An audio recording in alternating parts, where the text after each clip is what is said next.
Thank you for staying with us. Many have heard of the situation in Venezuela and the current crisis state that holds the country in the grip of poverty, economic downfall, and lack of resources. The Venezuelan ambassador provided Hot 7 News with an update on the current situation on the ground in the Latin nation. Attacks, sanctions, and difficulty in ease of business perfectly sums up what the government of Venezuela is currently going through.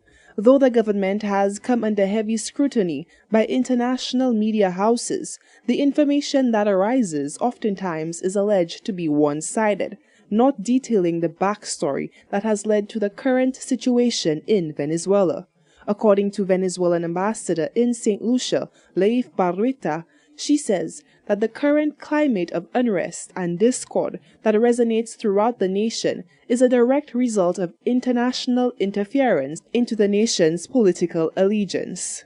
The Bolivarian Revolution, by the last few years, always are receiving different attacks or different sanctions imposed by United States.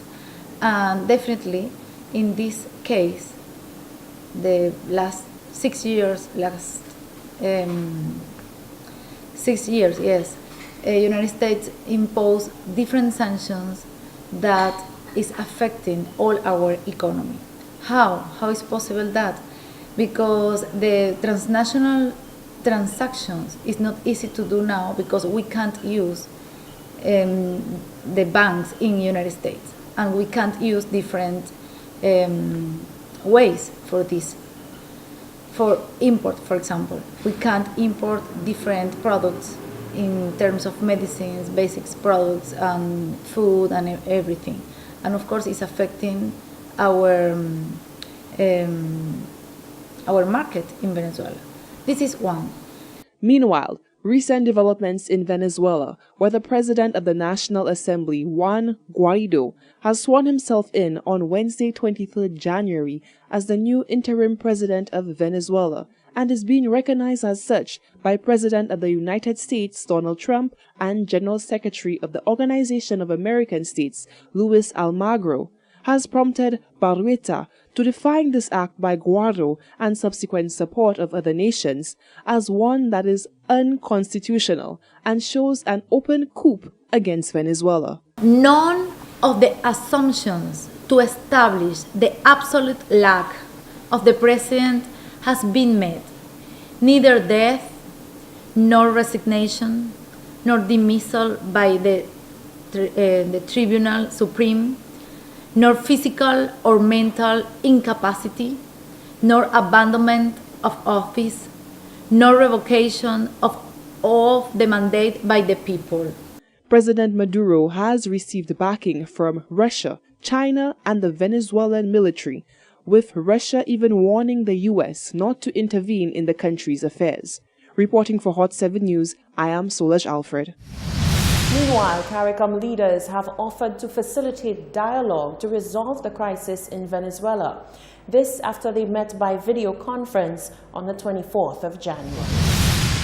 The foreign ministers of Antigua and Barbuda, Barbados, Belize, Dominica, Jamaica, Montserrat, St. Kitts and Nevis, St. Lucia, St. Vincent and the Grenadines, Trinidad and Tobago, as well as Grenada and Suriname, hosted a meeting by video conference on Thursday and issued the following statement.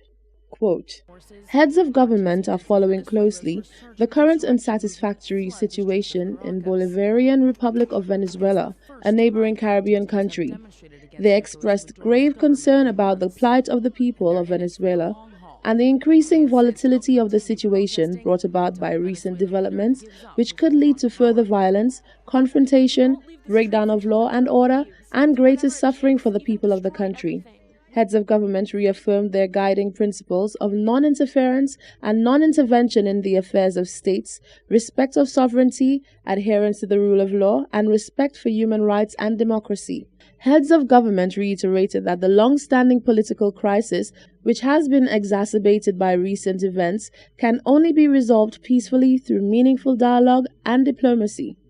In this regard, heads of government offered their good offices to facilitate dialogue among all parties to resolve the deepening crisis. reaffirming their commitment to the tenets of Article 2, subsection 4 of the United Nations Charter, which calls for member states to refrain from the threat or use of force, the Article 21 of the Charter of the Organization of American States, which refers to territorial inviolability. The heads of government emphasized the importance of the Caribbean remaining a zone of peace. Heads of government called on external forces to refrain from doing anything to destabilize the situation and underscored the need to step back from the brink and call on all actors, internal and external, to avoid actions which would escalate an already explosive situation to the detriment of the people of Bolivarian Republic of Venezuela and which could have far-reaching negative consequences for the wider region. Heads of government agreed that the chairman of conference, Dr. the Honorable Timothy Harris, Prime Minister of St. Kitts and Nevis, would seek an urgent meeting with the United Nations Secretary General to request the UN's assistance in resolving the issue.